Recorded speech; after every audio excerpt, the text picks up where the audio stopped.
What's going on YouTube? Q back here again with another video for you. In today's video, we're going to be discussing all the things at the dealership that they try to sell you that just aren't worth it. So I'm going to go over a list of things that the dealership try to sell you after you secured your brand new vehicle or used vehicle, because I'm going to go over both just slightly. Used vehicles, whole different animal, but things like warranty, tires and all that good stuff, I want to tell you what's worth it and what's not worth it. That's what we're going to be discussing today.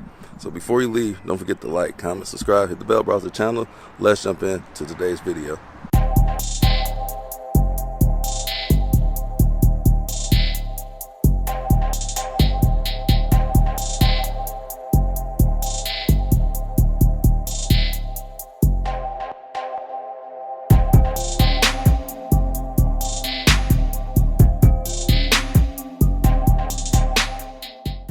Here behind me, got 3 brand new vehicles. The third one being this lawnmower.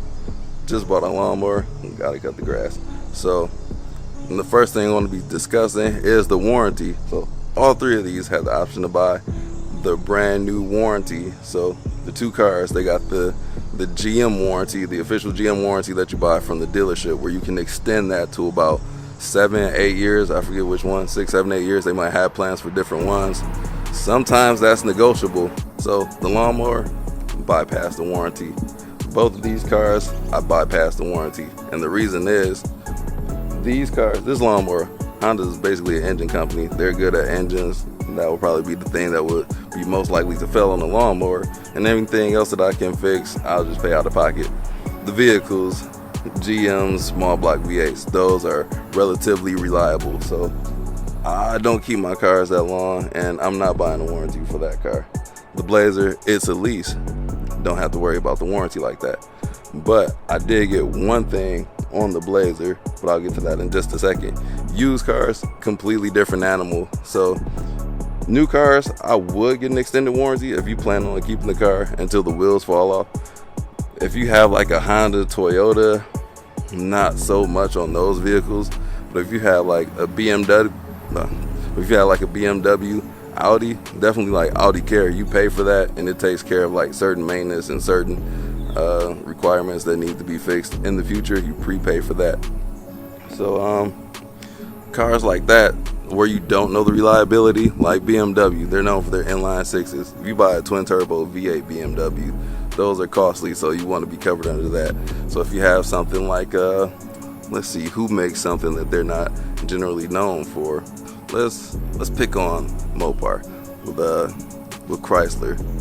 They have great Hemi V8s, but their other engines not so much. The Pentastar V6 was good. Other engines before that, if it's not a Hemi or the Pentastar, good luck with that. So I would definitely get a warranty on vehicles like that.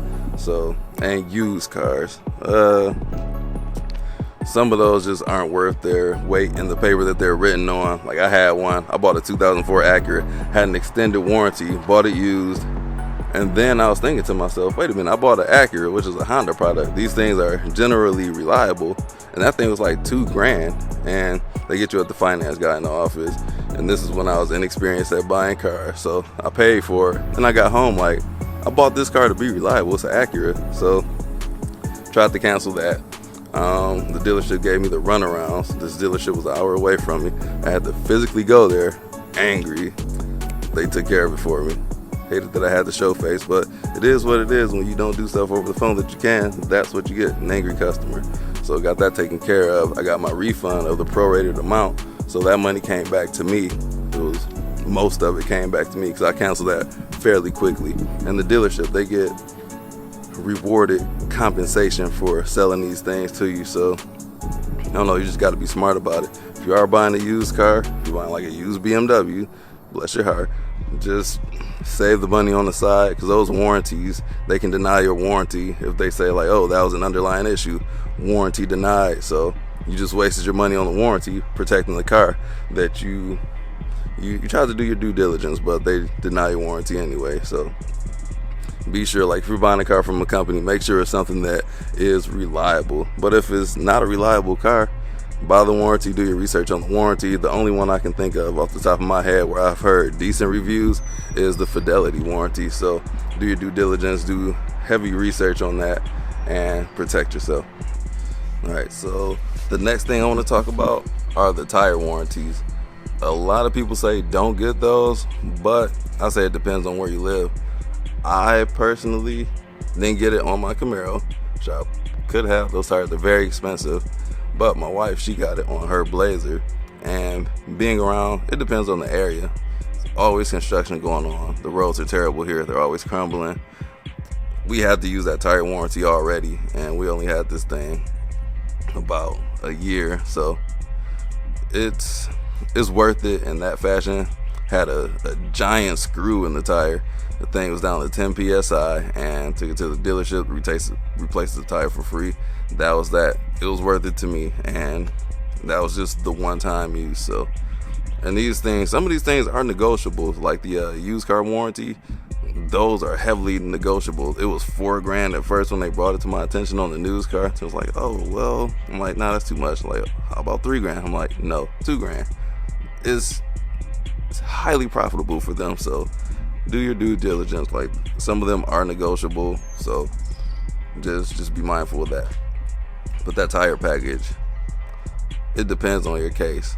For my wife, it's a good thing. For me, what I did, I went to the dealership with the check, so I'm not buying anything extra. That's just me. So here's something else that they can offer on these cars, like ceramic coating. That's how it's marketed, but it can actually be a ceramic wax, and they'll charge you $1,000 for it. Not worth it, because a ceramic wax is not going to do your car $1,000 worth of justice. So I would skip that. Rust proofing. Cars come with like 10-year standard for rust proofing. Just keep your car washed. Just do a real ceramic coat on the car. Do the PPF, whatever you got to do, but that money could be used on PPF that you're paying for these ceramic waxes and rust proofing. Just do the real stuff, the good stuff, instead of the stuff that they give you at the dealership, because it's just marketing jargon. So you're going to end up throwing your money into the wind. VIN etching, I don't know anybody that's ever done that. I don't know why you would do that. People do steal cars, but let the insurance handle that. I'm not, they charge so much for that. If you want to etch that bad, get a Dremel or whatever, but no, it's just not worth the price. The dealership that I go to, they don't even offer that, and that's how you can tell you have a good dealership or not. Like, they're not going to offer you these ticky-tack markups, just profit. Like, they won't offer you those, because my guys, they don't even come to me with that crap, to be honest. Like, that's how you know you're at a less reputable dealership, when they offer you stuff like that. It's just money grabs. So here's another one, gap insurance. So this can be useful if you don't put money down. In today's market, well, it depends on how you bought the car. Like, I bought the Camaro, I'm right side up on it, not upside down. So gap insurance covers you. Like, if you buy a car and you wreck the car, the insurance company will only pay you what it's worth. So when you buy a car, say if you bought a car for $40,000, it's going to be worth like $30,000 after you drive it off the dealership lot. So the insurance will only pay you that $30,000 when you owe the $40,000. Gap insurance will cover that extra $10,000 that you're missing. So I've got that once, but that's before I knew what it was, because that cost, like, depending on how much your car costs, that cost me like $1,000 to $2,000 depending on the car that I had. It's a Pontiac G9 I bought it on, but it comes pre-packaged with the car loan, so you want to know what's coming with that. So ever since I found out I had that, I just deny it every time. So to mitigate the cost of that, you want to put money down on your car. I don't do that all the time. Well, I rarely do that, but you want to put money down on the car to negate that. Or what I did find out that I didn't even know, I called my insurance company at the time, and they offer, it's just baked into what I pay for insurance per month, so I don't have to worry about it. So since I found that out, I just don't buy gap insurance. Should that happen, you just gotta ante up the rest to cover that gap. That's what it is, the gap between what the car is worth and what you owe. So it depends on your circumstance. I don't do it, but my circumstance could be different from yours. And speaking of money down, if you put money down on a lease, you are potentially throwing money in the wind again, because that just goes straight to the dealership. Like, I don't put money down on leases. I get it as low as possible if I have to. Sometimes you have to pay tax, title, and insurance, but sometimes the first month's note, that depends. The dealership could be having sales going on at that moment, but I always say zero. I'm not paying anything. And you can do that. That's something you can do. Like, say if you pay for the whole lease up front, and if you wreck the car, the dealership keeps that money. So I'd rather have that money in my possession as opposed to their possession. Because if they have it in their possession, they're keeping it. Even if you put $2,000 down, if you crash the car, leaving the dealership, that's their money. They keep that. So it'll be extra per month. That's all you're doing. You're paying to lower your monthly cost. So I'd rather keep that money in my pocket as opposed to theirs. My profit versus their profit. Not choose me every time. So another thing that can get baked into your total car price, oil changes.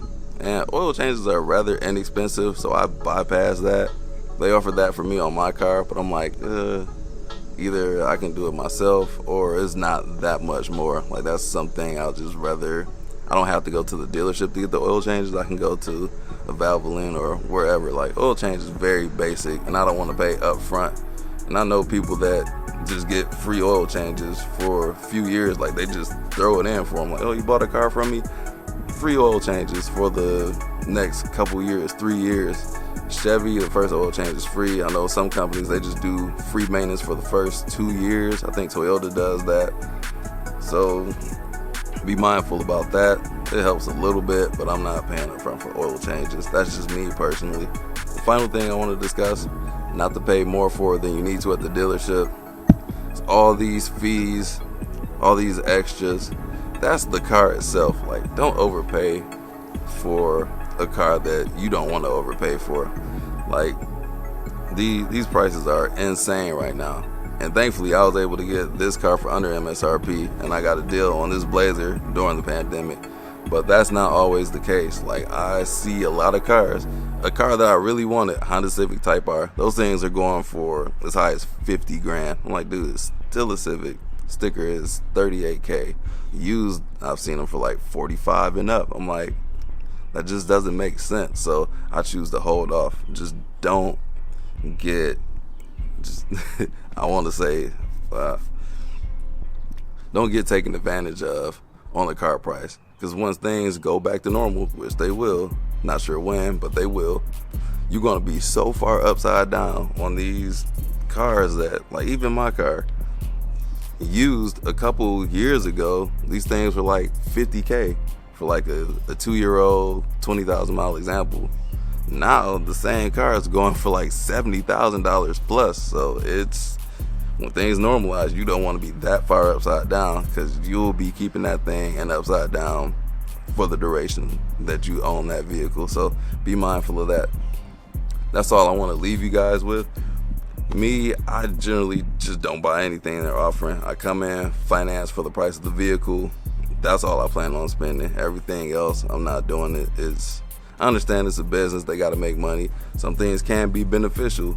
It depends on your circumstance. But for me, I'm not doing that. My wife, she can do that. Like the tire package, that helps. One year, we blew tires on the M5, blew tires on my wife's vehicle, the Flex at the time. It was just blowing tires. I just blew a lot of tires that year, and I didn't have the tire package warranty. Tires on the Flex were like $250 each. The M5 was even more, it's like $300. So those tires can get expensive, and it can pay for itself, but it's whether you want to pay up front or down the road. It's a risk. Like, just like with this lawnmower, I bought Honda because they make good engines, and I didn't think the $70 was worth it, because I can just, it should be reliable. Got a manufacturer's warranty. Let me cut my grass. It's looking crazy out here. You see all that? Crazy. So hope you all enjoyed today's video. Hopefully you can take something that I said and put it into your own personal life and save yourself some money so you don't get taken advantage of at a dealership. Shout out to my guy Nick. C would never try to take advantage of you. So yeah, just go to reputable dealerships. If you worked with somebody who was honest in the past, just do that again. I've been to some amazing dealerships where they just don't sell me. They don't even offer to sell me anything. I'm like, okay, that's cool. I'll return customer, because I hate the pressure one-on-one with versus the finance guy. Like, oh, what if you need such and such? Would you hate to put your family in a hardship? Like, bruh, shh, stop. So do your homework. There's other things out there as well. Let me know in the comments down below if there's anything else that you've been offered to buy from the dealership that you thought was a waste, or that they tried to sell you and was valuable. So drop it down in the comments below. Once again, I'm Q, checking out. Like, comment, subscribe, hit the bell, browse the channel. I'll check you out on the next video. Peace out.